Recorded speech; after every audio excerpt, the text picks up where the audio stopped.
chers collègues, c'est à vous sur l'amendement 4313. Merci Madame la Présidente, Monsieur le Ministre, Monsieur le rapporteur. Alors cet amendement, il propose de pérenniser le dispositif dit TODE qui permet à un employeur agricole de bénéficier d'une exonération de charges sur les cotisations et contributions patronales de sécurité sociale dans le cadre du recrutement des travailleurs occasionnels. Très bien. Je vous remercie. Le 4441. Madame la Présidente Laporte, vous avez la parole. Merci Madame la Présidente. Monsieur le ministre, vous aviez annoncé cet hiver, puis répété lors de l'examen de ce texte, la pérennisation du dispositif TODE qui permet aux exploitants agricoles d'embaucher les travailleurs saisonniers à un coût contenu dans un secteur où le coût du travail est au cœur du problème de la concurrence internationale. C'est une mesure sur laquelle je vous ai déjà interpellé par le passé et que nous aurions aimé défendre lors du dernier PLFSS, mais malheureusement, à coup de 49.3 successifs, on ne peut jamais débattre. Aujourd'hui, nous nous réjouissons évidemment que vous soyez d'accord avec cette mesure et que nos agriculteurs puissent enfin obtenir cette visibilité qu'ils réclament. Dès lors, puisque la décision de fond est prise, pourquoi ne pas l'inscrire dès à présent cet objectif dans l'article 8 de ce projet de loi? Car vous savez très bien qu'avec la minorité présidentielle, à l'automne, nous ne pourrons pas en débattre. Je vous remercie. Je vous remercie. Alors, monsieur le rapporteur, vous avez la parole. Oui, c'est une discussion commune, monsieur le rapporteur. Merci, Madame la Présidente.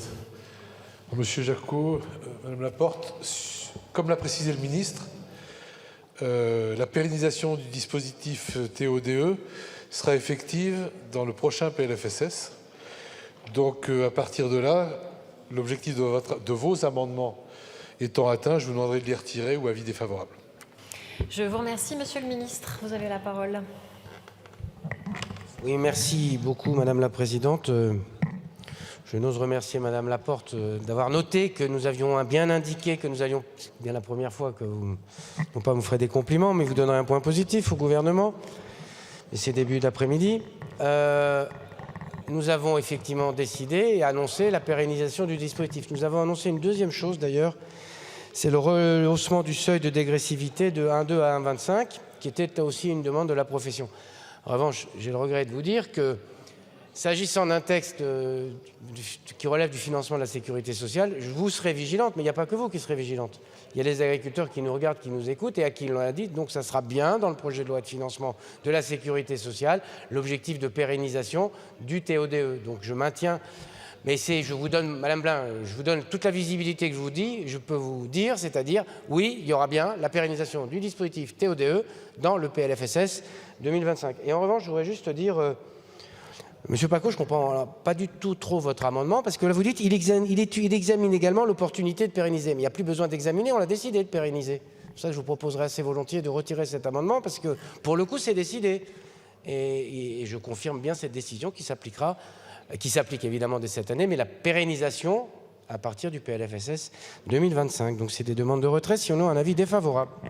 Je vous remercie. Alors, monsieur Pacaud, est-ce que vous maintenez votre amendement?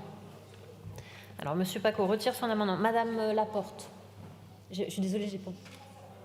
Vous le maintenez, je vous remercie. Alors, j'avais des prises de parole. Monsieur Lavergne. Monsieur Lavergne avait demandé la parole, vous ne demandez plus la parole. Alors, j'avais monsieur De Fournas également. Merci, Madame la Présidente. Monsieur le Ministre, puisque vous nous avez fait des annonces sur ce qu'il y aurait dans le PLF et le PLFSS, est-ce que vous pourriez nous en dire plus sur la fiscalité sur le GNR, sur les redevances de pollution diffuse et sur la taxe sur l'eau? Ça nous intéresserait de savoir, parce que je vous avais posé la question il y a quelques semaines, vous n'avez pas répondu, mais ce serait peut-être intéressant pour...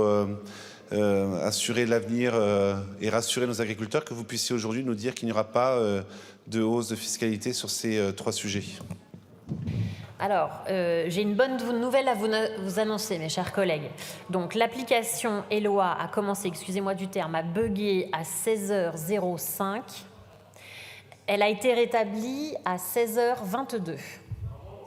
Voilà, donc on peut remercier, je crois, nos services de l'Assemblée qui, malgré, je crois, une petite surchauffe de l'application, a su tout mettre en œuvre pour la rétablir. Et donc, je vous invite à maintenant refaire vos démarches de dépôt d'amendement. Alors, monsieur Lavergne, du coup, finalement, a eu un regret de ne pas prendre la parole. Et donc, non, je n'ai pas eu de regret, mais il faut qu'on se cale. Écoutez, je crois que l'amendement de Nicolas Pacaud a eu le mérite d'attirer l'attention sur un engagement qui a été pris par le gouvernement. Moi, je m'en tiens aux propos du ministre.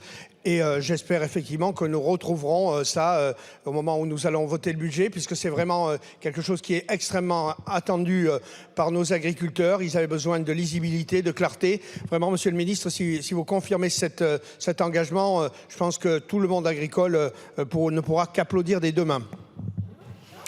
Alors, je vous remercie.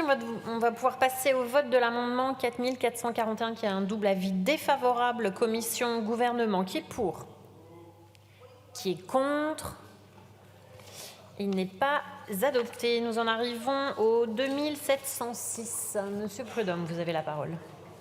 Oui, merci Madame la Présidente. Monsieur le Ministre, c'est toujours sur cet alinéa 6 dont on voit qu'il a fait l'objet de beaucoup de discussions, puisque beaucoup de collègues s'interrogeaient sur son périmètre et sur savoir un petit peu ce qu'il allait englober. Alors moi, modestement, j'avoue que je ne suis pas un expert de la fiscalité, mais néanmoins, il me semble que ça serait pas mal que vous puissiez nous éclairer un petit peu plus avant sur le fait que ce ne soit pas une fiscalité un peu attrape-tout et qui bénéficie à toutes et à tous. Il y a une mention de transmission de longue durée et par cet amendement, nous, on voudrait surtout s'assurer que le cédant, en fait, il bénéficie d'une fiscalité particulièrement avantageuse si il cède à un nouvel installé plutôt que s'il venait à céder à un voisin ou à un investisseur qui voudrait agrandir sa propre exploitation.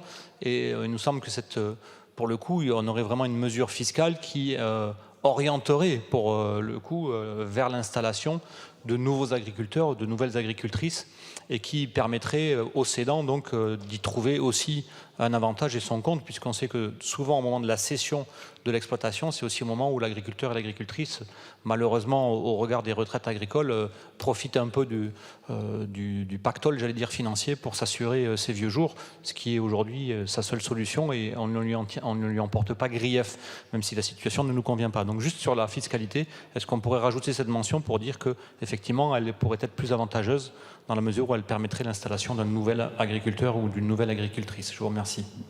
Je vous remercie. Alors, dernier point de situation sur l'application Eloi. Il y a un quart d'heure de plus ouvert au-delà de 17h. Voilà, on peut reprendre nos débats. Donc, 17h15, délai de dépôt des amendements sur le projet de loi fin de vie. Alors, monsieur le rapporteur, vous avez la parole. Madame la Présidente, monsieur le député Prudhomme, fluidifier les transmissions pour les cédants-repreneurs, c'est bien tout le sens de cette loi. Le guichet unique, le répertoire unique. En ce qui concerne le volet fiscal, on a adopté tout à l'heure l'amendement de Madame Blin qui me semble répondre à vos attentes. Donc, avis défavorable. Je vous remercie. Monsieur le ministre. Même avis. Je vais donc le mettre au voie avec un double avis défavorable qui est pour, qui est contre. Il n'est pas adopté. Le 2238. Monsieur Potier, vous avez la parole. J'espère que ça pourrait être un amendement de réconciliation et de clarification. Tout le monde dit qu'il veut vraiment mettre l'argent de la défiscalisation au service de l'installation. Je vous propose, Monsieur le Ministre, de faire un état des lieux. La fiscalité, la PAC, c'est 9 milliards dans les grosses donnes. Et la fiscalité en agriculture, c'est près de 4 milliards. Commission d'enquête pesticides, on a refait le point avec vos services, etc. 4 milliards, toutes sortes de fiscalité. La moitié de la PAC, quasiment. Ça mérite d'être regardé. À qui ça sert? À quoi ça sert? La fiscalité a toujours été un levier majeur d'orientation de l'agriculture. On est sur une loi d'orientation. Moi, je vous propose qu'en amont du débat en PLF, on ait un état des lieux. L'État peut le réaliser. Je suggère même, monsieur le président de la commission, Stéphane Travert, qu'on se donne les moyens d'une mission flash, pourquoi pas au sein de la commission des affaires économiques, au sein de la commission des finances, ou pourquoi pas en intercommission, afin d'éclairer l'usage de cette fiscalité. Encore une fois, si chaque euro de la République et de l'action publique est extrêmement important, où doit-il aller, à quoi doit-il servir, mérite un état des lieux. Aujourd'hui, il n'est pas fait. Il pourrait être un préalable qui nous mette tous d'accord sur la destination de cet argent public que nous devons mettre au service de l'installation.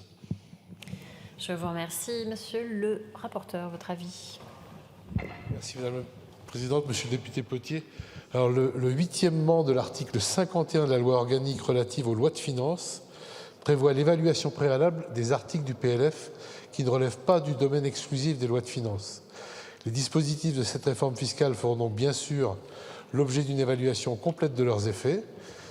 il me semble que votre amendement est plus que satisfait et au risque de vous décevoir sur un amendement de réconciliation, je donnerai un avis défavorable. Je vous remercie. Monsieur le ministre, vous avez la parole. Défavorable. Monsieur Potier.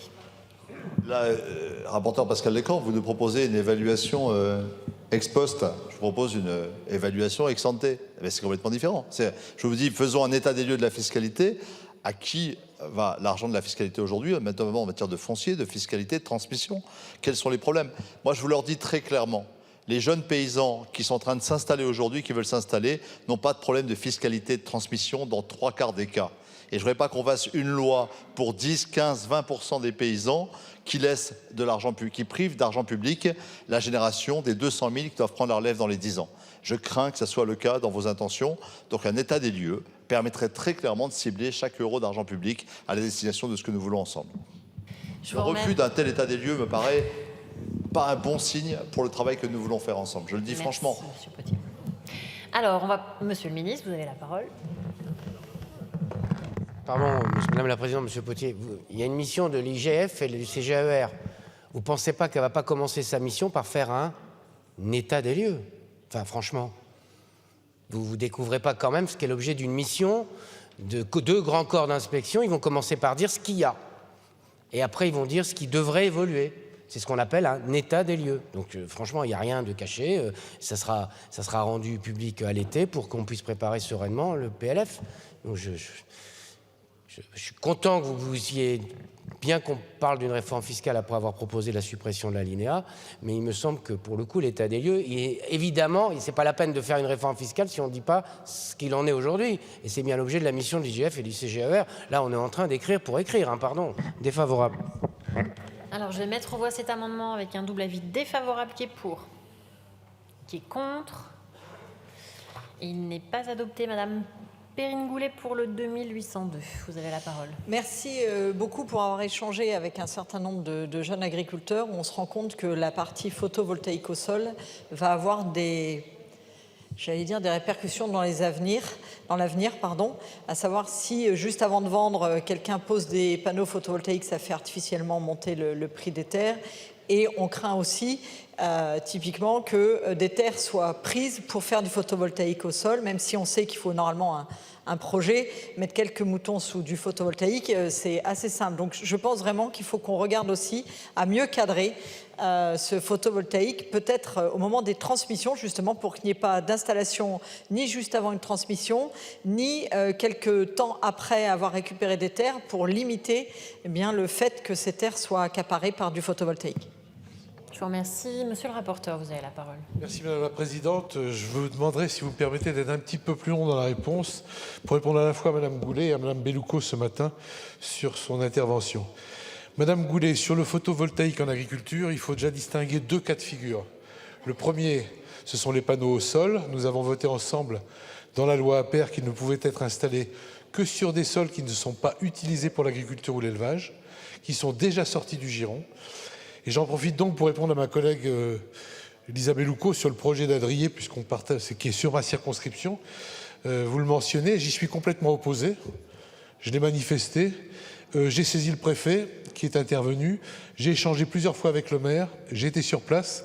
Je lutterai contre ce projet qui est contraire à la logique vertueuse qu'on essaie de développer, c'est-à-dire 650 hectares de panneaux sur une ferme de 700, où je n'ai pas les chiffres exacts.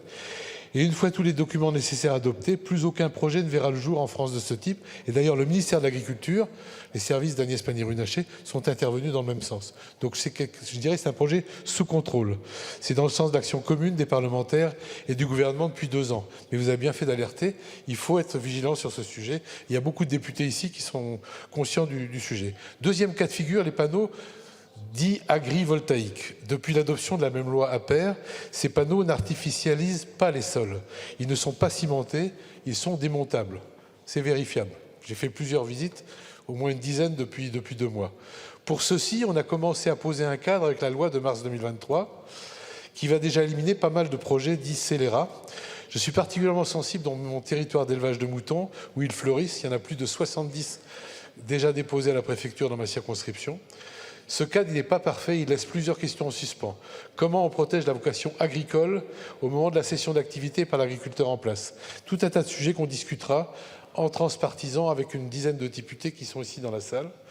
Comment on peut répartir la valeur produite? Et l'idée, c'est vraiment de sortir un projet de loi de partage de la valeur sur les territoires.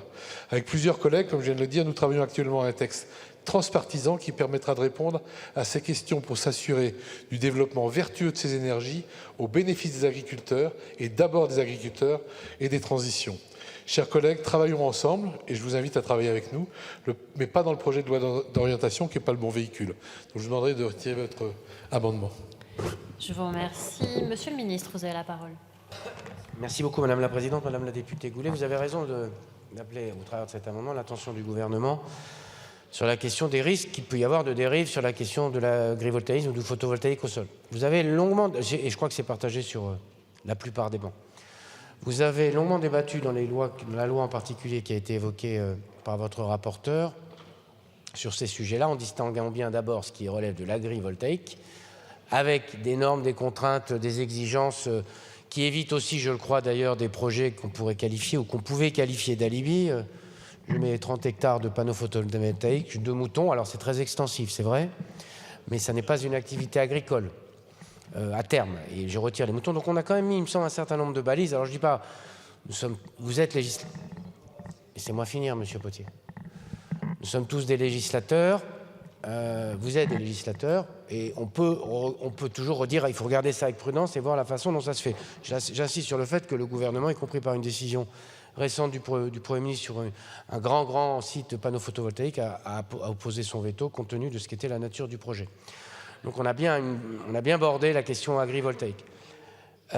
Sur le photovoltaïque au sol, je rappelle qu'il y a une commission, que c'est placé sous l'égide des chambres d'agriculture et qu'il appartiendra de dire quels sont les sites qui peuvent éventuellement le faire, mais dans un cadre aussi qui est très restreint. Il reste un dernier élément, mais qui n'est pas l'objet de cette loi, c'est la question du partage de la valeur. Parce que je pense que, comme sur les questions qui sont évoquées sur les risques de spéculation, le sujet principal, c'est de savoir, quand il y a des panneaux photovoltaïques, comment se répartit la valeur entre le propriétaire, l'opérateur, enfin l'installateur, et l'agriculteur. Et c'est comme ça qu'on évitera des phénomènes spéculatifs, en tout cas qu'on évitera encore plus des phénomènes spéculatifs. Donc c'est une demande de retrait parce que je pense que le cadre législatif, il y a des décrets qui ont été posés, il y a des cadres départementaux qui sont objectivement assez stricts, et d'ailleurs parfois on nous le reproche en disant on n'arrive pas, c'est trop contraignant, mais moi je pense que c'est très bien de l'avoir fait comme ça parce que l'agrivoltaïsme, c'est dans un cas très précis.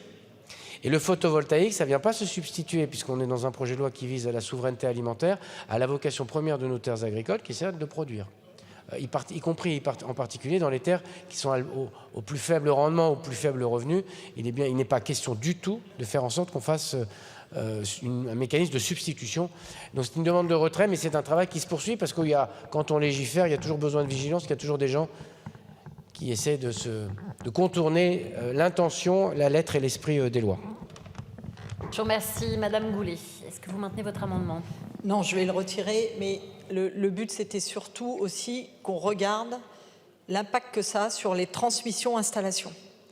C'est pour ça que c'était à cet endroit-là, parce que vraiment, ça peut faire monter, si on les pose juste avant, ça peut faire monter artificiellement le coût des terres. Et pareil, si on laisse poser des panneaux dans les premières années derrière la récupération des terres, je pense que ça peut nous mettre en difficulté. Donc, je prends la proposition de M. Lecamp, je vais donc me rajouter à la dizaine de députés. Et je retire. Je vous remercie. Très bien. Alors, il est repris. Il n'y a pas de prise de parole quand il y a de reprise d'amendement, chers collègues. Donc, je vais le mettre aux voix avec un double avis défavorable, qui est pour.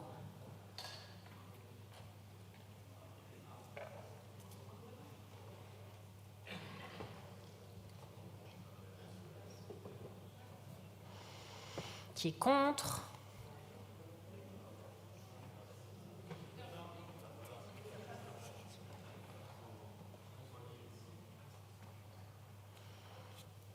Il n'est pas adopté. Alors, nous en arrivons au 2304. C'est Monsieur Potier qui nous le présente. Vous avez la parole. Je le retire parce qu'il est satisfait par l'amendement que nous avons adopté précédemment. Je vous remercie. C'était la réforme des schémas de structure. Très bien. Et le 2307 ? Alors, il est d'une autre nature. Attendez voir, 2307, pardon, Madame la Présidente. Alors, il est très technique.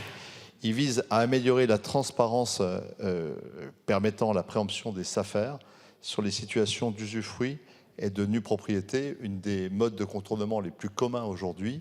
L'absence d'informations données aux SAFER en l'état aujourd'hui les empêche de connaître l'ensemble des biens de destination, des acteurs en jeu, etc. Donc par cet amendement, Monsieur le Ministre, vous avez Monsieur Lecamp, il ne coûte rien. Cette simple précision juridique sur l'usufruit et la propriété, qui est une des voies de contournement exponentielle, qui fait qu'on se moque totalement de la politique des structures et qu'on prépare un accaparement des terres qui empêchera l'installation des jeunes, peut permettre de réparer au moins à court terme, parce que nous savons que les cabinets d'études, les avocats d'affaires, etc. sont très habiles pour conseiller pour le détournement, mais au moins à court terme, on peut stopper une des façons les plus magistrales aujourd'hui de se moquer de tout ce que nous sommes en train de délibérer aujourd'hui. Donc c'est un amendement qui a été préparé avec les organisations agricoles compétentes et qui n'attend que notre approbation pour limiter la casse en matière de contournement du droit de propriété et d'usufruit. Je vous remercie. Monsieur le rapporteur, vous avez la parole. Merci Madame la Présidente. Monsieur le député Potier, vous touchez là un vrai sujet. On en a encore parlé tous les deux, pas plus tard qu'hier soir. Donc, il existe des pratiques de contournement des règles relatives au droit de préemption des SAFER par démembrement de propriété. On en est tous conscients. Toutefois, votre amendement ne fixe pas une orientation, là. Il prévoit un dispositif qui devrait être évalué quant à sa portée, à sa conformité, à la Constitution et plus particulièrement au droit de propriété. Il y a certainement matière à travailler sur le sujet, on partage, mais pas en l'insérant ici à l'article 8. Avis défavorable. Mais on en reparle. Je vous remercie. Monsieur le ministre, votre avis défavorable. Monsieur Echaniz, vous avez la parole. Bon, alors, Madame Genevard, puisque Monsieur Echaniz et Monsieur Potier se font des hésitations. Alors, Madame Genevard, elle s'est levée et Monsieur Echaniz ensuite. Merci Madame la Présidente. Je crois que l'amendement déposé par notre collègue Dominique Potier est très important. On le voit, on le constate, il y a énormément de stratégies, enfin, il y a des stratégies de contournement de préemption de la SAFER. Elles fonctionnent. On en a tous des exemples dans nos territoires. Donc, moi, je veux bien admettre la déclaration d'intention, monsieur le rapporteur, mais ça fait partie des sujets sur lesquels on alerte depuis un moment déjà. Ça a donné lieu quelquefois à des appropriations de terres à des prix, qui ont constitué des prix de référence hors normes. Et là, c'est pas possible de continuer comme ça. Donc, c'est très attendu du monde agricole. Monsieur le rapporteur, monsieur le ministre, j'espère qu'on pourra s'y attaquer très rapidement. Je vous remercie. Monsieur Echaniz, vous avez la parole. La Présidente, effectivement, cet amendement est extrêmement important et nécessite d'être voté aujourd'hui pour garantir les choses. Et je profite de cet excellent amendement pour vous alerter, Monsieur le Ministre, mais je sais que vous avez connaissance du sujet, sur une autre revendication qui vient des territoires et qui est liée à cette spéculation. C'est la possibilité pour les SAFER d'avoir accès à la préemption partielle. C'est notamment une proposition qui est faite par un de vos collègues du MoDem, Vincent Bru. On se retrouve dans une situation dans les territoires où il y a une énorme spéculation foncière, où les gens viennent racheter des anciennes fermes ou des maisons, notamment, je parle du Pays Basque, avec récemment une vente à près d'1,5 million, alors que la maison était vendue 250 000 € en 2017. Et cette maison a des terres agricoles.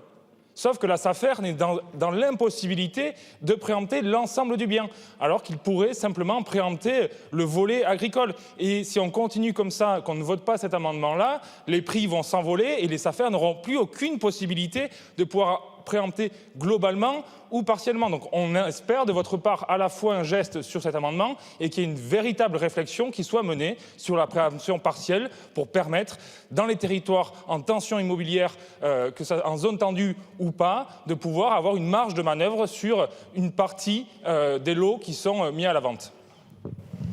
Je vous remercie. Alors, Monsieur le Ministre, vous avez la parole. Merci, Madame la Présidente. Monsieur le député, pardon, soit ça va trop vite, soit il y a trop d'amendements, soit je suis fatigué, mais je n'avais pas complètement cerné celui-là. Bon, je reprends donc. Je trouve que c'est un amendement sur lequel j'émettrai un avis de sagesse, donc. J'attire votre attention que le Conseil constitutionnel, si j'ai bonne mémoire, sur un amendement de même nature, il avait censuré, je crois, on va se dire les choses. Donc ça méritera quand même que dans la navette, on vienne le sécuriser. Mais en faisant écho à ce qu'a dit Madame Genevard, mais je pensais que... Enfin bref, il y a trop d'amendements, je vous assure, Monsieur Potier. Il y a même parfois trop d'amendements de Monsieur Potier. Mais sur celui-là, il me semble qu'il y a un intérêt, parce que d'abord, ça envoie un signal, ça mériterait Sur les autres, non. Pardon, ça m'est arrivé de vous le dire. Ça méritera sans doute d'être travaillé, y compris dans la navette, pour le sécuriser juridiquement, mais je trouve que de renforcer la capacité des choses à faire, je serais assez preneur qu'on ait aussi une discussion, mais manifestement, vous n'avez pas envie de l'avoir sur SAFER, gouvernance des SAFER, reportage foncier, mais ça reviendra, ne vous inquiétez pas. Avis de sagesse. Alors, je vous remercie. Je vais donc mettre aux voix cet amendement, donc avec un avis défavorable de monsieur. Alors, je suis désolée, je n'entends pas ce que vous dites, monsieur le rapporteur, si vous ne... Alors, voilà, là j'entends. Donc, avec un avis favorable de la commission et sagesse du gouvernement, qui est pour, qui est contre. Il est donc adopté. Nous en arrivons au 2308. C'est monsieur Potier qui nous... Un des phénomènes qui est un des... Merci, monsieur le ministre, tout d'abord. Merci, monsieur le ministre et monsieur le rapporteur. Et puis tout le monde, bien sûr, tous les collègues. Évidemment, je pointe là un des angles morts. Vous avez dit que c'est superfétatoire, qu'on est bavard et tout. Non, je ne crois pas. La question de la sous-traitance agricole est un phénomène massif. Le travail délégué, il n'est pas mauvais par nature, mais il est une des formes d'accaparement des terres par l'usage aujourd'hui. Qualifier juridiquement la sous-traitance, la documenter dans le code rural, en informer les CDOA, non pas pour disqualifier a priori le preneur, mais pour savoir si jamais c'est un véritable opérateur ou un paysan contemplatif. Est-ce que ces travaux sont faits par une entreprise de travaux agricoles à 100%, à 80%, à 90%? Bref, qualifier juridiquement la sous-traitance, qui est un phénomène qui monte, qui n'est pas mauvais en tant que tel, mais qui, comme le reste, doit être canalisé, nous paraît être une des avancées que nous pourrions faire dans cette loi. Ce premier pas d'une qualification juridique qui n'existe pas aujourd'hui dans le code rural, alors que c'est un phénomène économique massif, nous paraît être à la hauteur des enjeux du travail de notre Assemblée, préparer, comme pour l'agriculture de groupe, des définitions qui permettent ensuite d'adopter des dispositifs réglementaires, budgétaires ou fiscaux, dans les PLF et autres dispositions ad hoc. Voilà. Je vous remercie. Alors, monsieur le rapporteur, votre avis sur cet amendement? Merci Madame la Présidente. Monsieur Potier, les étarfes, comme on les appelle, ont leur utilité. La sous-traitance est une solution heureuse pour nombre de nos agriculteurs afin d'améliorer la performance économique de leurs exploitations. On les rencontre partout et elles répondent à un vrai besoin. La distinction, pour moi en tout cas, il est claire entre la nature commerciale des prestations de services que proposent les entreprises de travaux agricoles et les activités agricoles. Donc je ne vois pas l'intérêt je ne vois pas où vous voulez venir avec cette définition juridique de la sous-traitance agricole. Défavorable. Je vous remercie. Monsieur le ministre. Même avis. Même avis. Monsieur le président Chassaigne, vous avez la parole.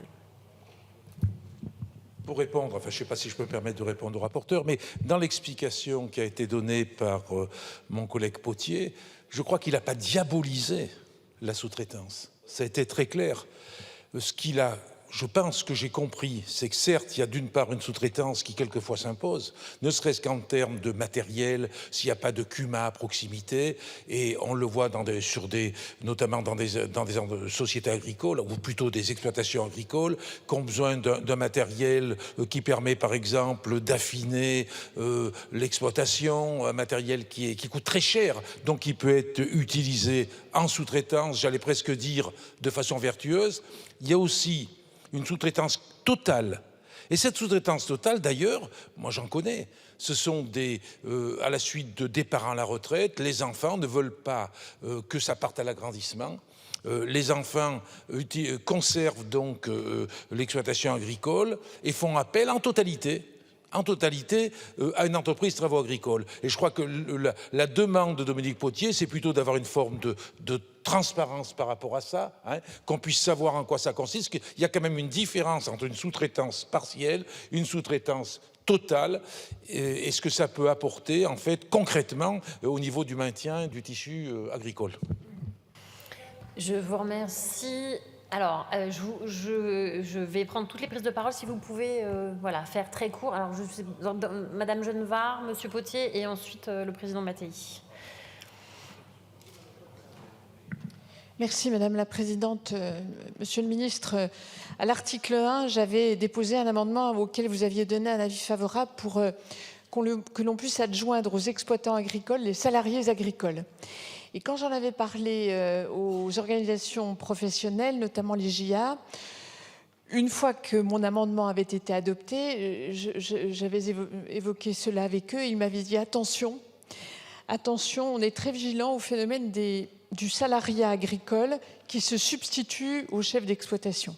Donc, je confirme que c'est désormais un phénomène identifié.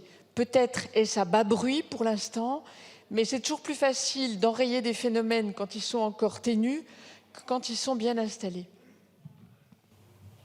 Je vous remercie. Et donc, Monsieur Potier, vous avez la parole. Oui, à bas bruit, dans un département comme le Doubs, qui est très régulé, on a déjà souvent parlé, chers collègues Genevard, dans un département comme la Meurthe-et-Moselle, je peux parler de la Meuse, c'est un phénomène massif.